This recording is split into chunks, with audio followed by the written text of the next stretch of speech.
Hello friends, welcome to channel masters of botany again. मैं हूं आपका दोस्त विनय कुमार सिंह और आज के इस वीडियो में हम बात करने जा रहे हैं एमपीपीएससी बॉटनी का जो असिस्टेंट प्रोफेसर का एग्ज़ाम हुआ था आपका 2017 का ये पेपर है, एडवर्टीजमेंट है। वहाँ पे हम देखेंगे कि इस क्वेश्चन पेपर में किस किस टॉपिक से कहाँ से क्वेश्चन पूछे गए थे, कितने। तो जो आपके इस क्वेश्चन पेपर में डोमिनेंट एरियाज़ हैं वो आपको पता चलेंगे इस वीडियो में। और हम कंपेयर करेंगे एमपीपीएससी का जो पेपर था उसका यूपीएचएससी से, जीडीसी से, और हम देखेंगे एचपीपीएससी से, हरियाणा का जो एग्ज़ाम हुआ था अभी रिसेंट में। तो 2-3 एग्ज़ाम अभी आपके रिसेंट में हुए हैं असिस्टेंट प्रोफेसर के। और जो भी आप लोग तैयारी करते हो, मेनली हर जगह का आपका टारगेट रहता है, क्योंकि वैकेंसी जो है आपकी वो 3-4 साल के अंतराल पे आती हैं। तो इसलिए सबसे अच्छा है कि जो भी आपके सामने एग्ज़ाम आए आप उसके लिए तैयारी करते रहिए, एग्ज़ाम दीजिए, अपना स्कोर चेक करिए, आपकी तैयारी बनी रहेगी। और फिर लास्टली मान लीजिए बाद में किसी स्टेट का वैकेंसी आता है तो आप वहाँ पे अच्छे से क्वालिफाई करिए। अभी जो टारगेट है आपका एग्ज़ाम है वो है एमपीपीएससी का, आगे आपका यूपीएचएससी होने जा रहा है, फिर सितंबर और अक्टूबर में आपका जीडीसी की वैकेंसी आने के चांसेस हैं। तो हम देखते हैं एमपीपीएससी बॉटनी का जो 2017 का जो पेपर हुआ था उसमें कौन कौन से कहाँ से किस टॉपिक से ज़्यादा क्वेश्चन आए थे। तो आप देखोगे यहाँ पे प्लांट फिजियोलॉजी जो है, यहाँ पे सबसे ज़्यादा, पहली बात तो ये जो क्वेश्चन पेपर था इसमें 200 क्वेश्चन पूछे गए थे। तो हर जो पेपर आता है आपका वहाँ पे क्वेश्चन का नंबर अलग अलग होता है। अगर आप देखोगे ये पैटर्न आपका राजस्थान का भी है, वहाँ पे 2 अलग अलग पेपर होते हैं, वहाँ पे कई सारे क्वेश्चन पूछे जाते हैं। यूपी में ऐसा देखने को नहीं मिलता है, यूजली आपके 70 ही क्वेश्चन रहते हैं। पर जहाँ पे ज़्यादा क्वेश्चन है वहाँ पे जो पढ़ने वाले हैं उनके लिए फ़ायदा है, क्योंकि लगभग हर जगह से क्वेश्चन पूछ लिए जाते हैं। तो जो तुक्का मारने वाला सिस्टम है वो वहाँ पे ज़्यादा लागू नहीं होता, जो जितना पढ़ता है उसको वहाँ पे उतना आता है। तो यहाँ पे 200 क्वेश्चन थे पिछले वाले में, उसमें आप देखोगे तो 29 क्वेश्चन जो हैं ये प्लांट फिजियोलॉजी से पूछे गए थे। सेकंड नंबर आप देखोगे 24 क्वेश्चन इकोलॉजी से थे, और 19 जो है biotechnology and plant tissue culture से जो रिलेटेड क्वेश्चन है वो वहाँ पे दिए गए थे। चौथे नंबर पे आपका मॉलिकुलर बायोलॉजी था। और प्लांट टैक्सोनॉमी, जैसा कि देखा गया है रिसेंटली, प्लांट टैक्सोनॉमी के क्वेश्चन काफ़ी कम हुए हैं। अभी 4-5 साल पहले का जो पैटर्न था वहाँ पे टैक्सोनॉमी से काफ़ी ज़्यादा क्वेश्चन पूछा जाता था, पर अब धीरे धीरे ये ट्रेंड से बाहर हो रहा है।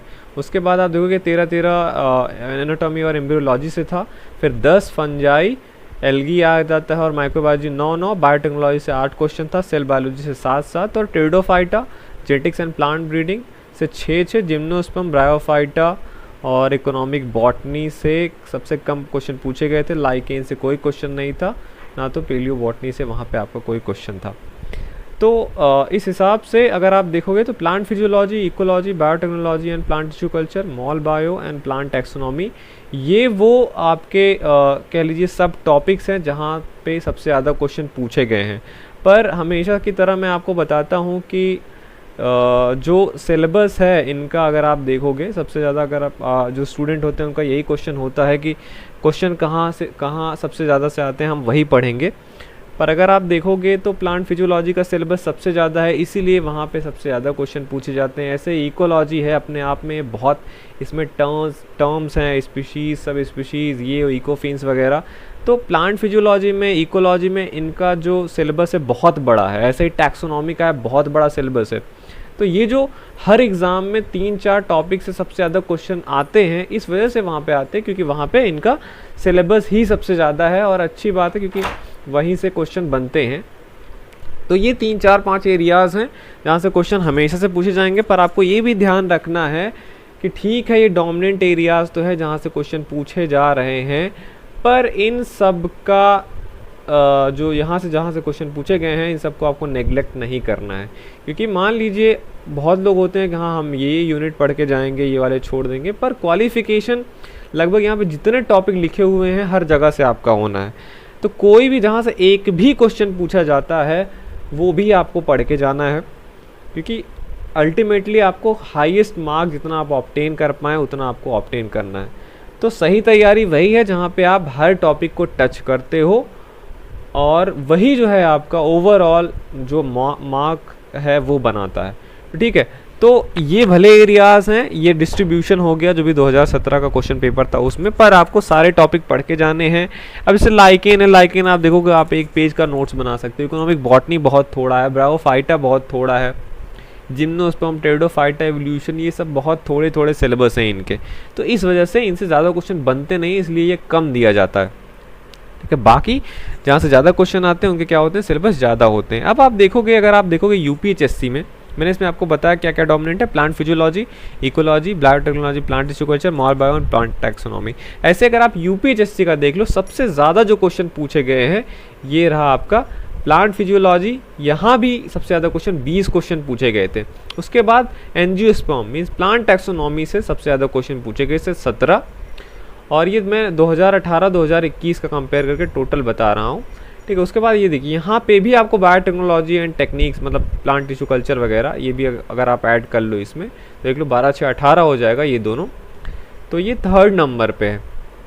वैसे ही मॉल बायो से आप अगर देखोगे तो 12 क्वेश्चन पूछे गए हैं, उसके बाद 10 जेनेटिक्स से सबसे ज़्यादा क्वेश्चन पूछे गए, तो लगभग वही पैटर्न है।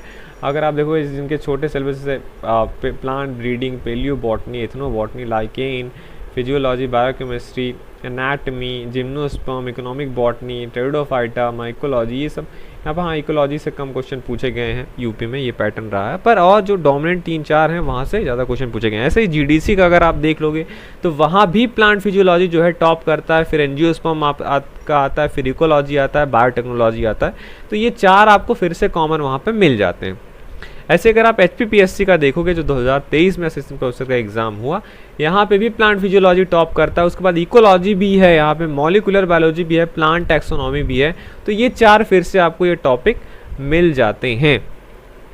तो ये सब सारी चीज़ें हैं, आपको पता चल गया होगा कि एमपीपीएससी का भी जो पैटर्न है वो लगभग वैसे ही है, क्वेश्चन का लेवल भी एकदम से सेम है जो यूपी में पूछा जाता है। तो जो अगर आप तैयारी कर रहे हो या करने वाले हो, तो जो सेम क्वेश्चन पेपर्स हैं आपके इधर उधर जो भी असिस्टेंट प्रोफेसर के एग्ज़ाम हो रहे हैं उन पे ही फोकस करना है, उन पे ही आपको रहना है, वैसे ही आपको बुक्स पढ़ना है। बहुत बड़ी बुक्स पढ़ने की ज़रूरत नहीं है, कॉन्सेप्ट अपना बिठा के रखिए। और अगर आपको क्वालिफाई करना है तो हर टॉपिक पे आपका कमांड होना चाहिए।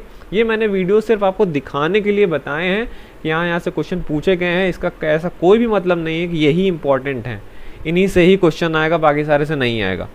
तो वही है कि आपका फोकस हर जगह पे होना चाहिए, ठीक है।